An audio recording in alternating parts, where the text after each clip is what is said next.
আমরা এখন এসেছি সেই ইসাইল বিলের ঐতিহ্যবাহী বট গাছ, যে বট গাছ আমরা শুনছি জন্মের আগে থেকেও, সেই বট গাছ যে এখানে জীবন ভরা শুনছি যে এই সেই বট গাছ, যে বট গাছে আমরা হয়তো আসতে পারি। আজকে আমি জীবনের প্রথম আসছি। আপনারাও দেখবেন এই বট গাছটি আমাদের জন্মের আগে সম্ভবত, এটার কবে কি হয়েছে তাও জানি না।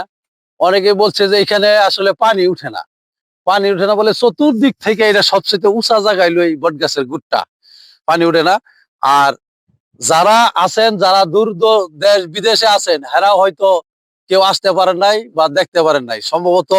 আমার ভিডিওটা করতেছি অনেক কষ্ট, কনকনে প্রচুর শীত, যে শীতের কোনো শেষ দেখতেছি না। আজকে সেই শীতের মধ্যে আসছি আজকে আপনাদের এই বট গাছটা দেখাবার জন্য।